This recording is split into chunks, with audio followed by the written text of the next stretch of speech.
I get asked as a raw vegan is this food good for you, or is this food good for you? A lot of people will be like, oh, are eggs good for you? Are Is rice good for you? Like, people are asking me these questions all the time because they know I eat a very uh, maybe what someone would call an extreme diet, but they know I'm a very health conscious person, health wise person. So people are always asking me these questions, and the biggest response I give to this answer is compared to what. So if you ask me, are eggs good for you or bad for you, and I say compared to what, okay? So there's a bunch. It really just depends on what it's compared to. So I just made this food pyramid, and I'll show you. Open it up right now. Okay, so this. Oops.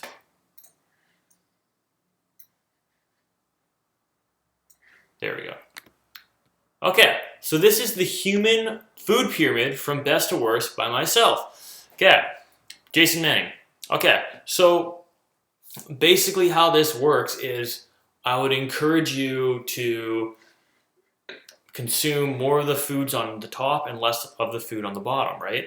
So the best food, and the one we need the most as humans, is we definitely need air.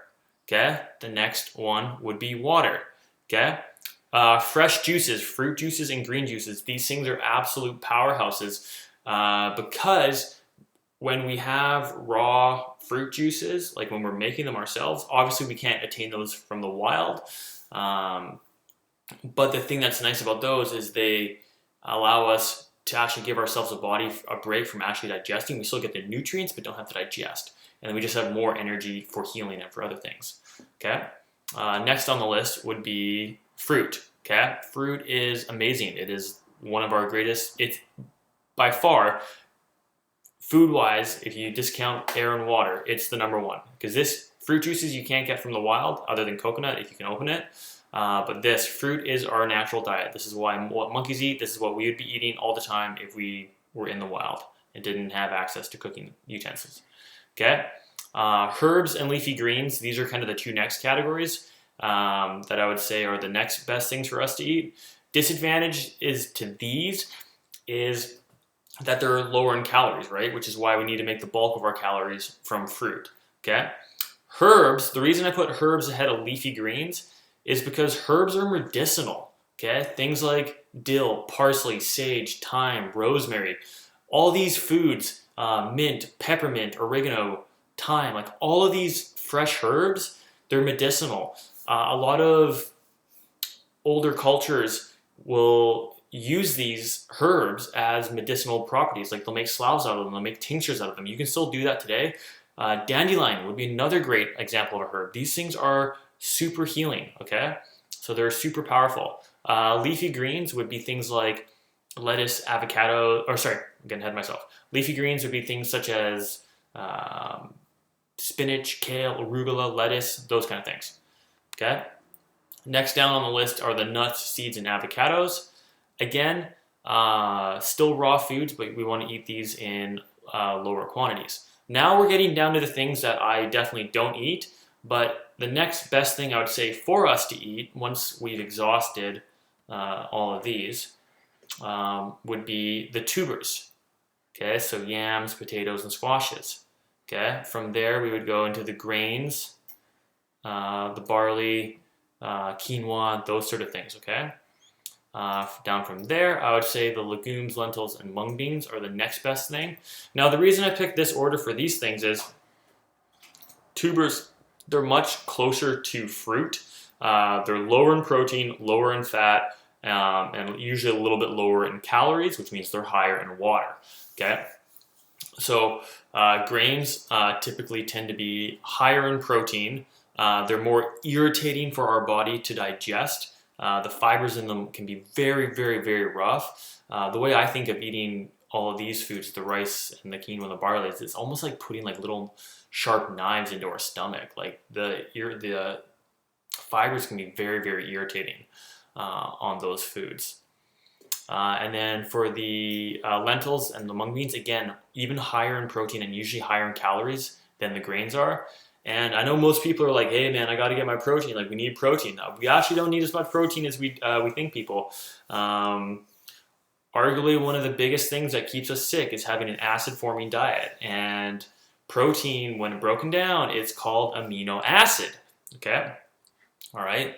Next thing, pastas and breads. I mean, that's still a grain, so that could have gone up here, but like I just think gluten just absolutely destroys people. It's super, super addicting. It's just not good. Basically what it does is when we eat bread on its own, it's not satiating because it's a complex carbohydrate and it's not sweet. It also numbs our feeling. So when we're eating something that numbs our feeling and doesn't satiate us, we can just eat more and more and more of it, okay? That's why bread is so addicting to eat. Okay, the next thing down on the list is the fractured foods. So oils, salt, vinegars, sugars, and spices. And I would eliminate them in that order. So I'd want to eliminate oils first, then salt. Those two kind of together. Vinegars I'm less fussy about because they usually are made from fruits and vegetables. Sugar, again, not the greatest because it's still acid forming, and spices, again, can be very addicting. Okay. Next thing down on the list are meat products. Okay, eggs, fish, chicken, cow, and pig. Okay, final thing, and the first thing I would eliminate would be the dairy products. Dairy products, they mess up our hormones, okay? So essentially what a dairy product is designed to do is it's designed to take a baby cow and get it up to 1,000-pound adult cow as fast as possible, okay? So if you think about that, that's a lot of hormones. That's a lot of fat. That's a lot of just stimulants in the food to make that cow grow really, really fast and really, really big. And we're not baby cows, we're humans, okay? No other animal on the planet drinks milk after infancy, okay? No other animal on the planet drinks another animal's milk. Humans aren't the exception. We fit in with nature, okay? All right, so when I zoom out on this pyramid here, you can get the full view of it. So when people say, are eggs good for you? And I say, compared to what? If I said compared to dairy, I would say eat the eggs over the dairy, okay? Now when we're comparing, if you're saying, are eggs good compared to yams, I would say eat yams over the eggs. Are potatoes good for you? Compared to what? A leafy green salad? No. Eat the leafy green salad, okay? Compared to fruit? No. Is fresh air better than dairy? No. Have more fresh air, okay? So that's how you can decide what's good for you is the foods, as we go down on the pyramid, we get unhealthier. As we go up on the pyramid, we just get healthier. Okay, it's that simple. For me personally, I don't go below here. This is where I live, right here, top, green and up. That's where I want to live. Okay, I don't touch the anything down in the, what colors are these? Like the tan and the reds. Okay, I don't touch any of those. Okay, I have them for 5 years and I feel great. Okay, so that's how you can tell when, what is better compared to what. The other thing too I also want to say on this is essentially how you go to a raw vegan. Basically what I started doing is I basically eliminated dairy first. I almost got rid of all of my meat and animal products right away. From there, the next thing I probably got rid of was the wheat, and then slowly I started to eliminate the fractured foods. And then from there again I slowly got rid of those. The legumes were the next thing to go, and then I eventually got rid of the grains, the tubers, and then eventually I was just eating this. So essentially what you do when you want to go raw is you slowly start to eliminate these things, but then start to increase the top things, okay? And it's a complementary process, right? Because the more of these foods you're eating and the less of everything down here, if you're eating more of this, you're just going to be full. So by happenstance, you're just going to eat less of this, okay? So I hope that was helpful. The other thing too I also want to mention on this thing too is, again, if you're going out to a restaurant and maybe you're trying to transition to a raw vegan diet, this is a very useful thing you can use when you're at a restaurant, because if you can, say, order a salad, with some leafy greens and then maybe some tubers, that's going to be better than maybe having, a chicken Alfredo pasta with, a lot of cream in it, which is basically all just the bottom things, which is just stuff we just don't want to eat. Okay, so I hope that was super helpful. This is the Human Food Pyramid from Best to Worst by myself, Jason Manning. If you want to copy this, just let me know. I'll send you this for free.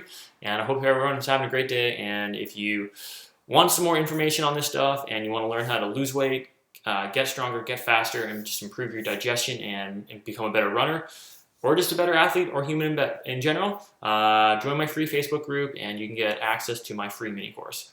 Hope everyone's having a great day, and I'll talk to you soon. Bye.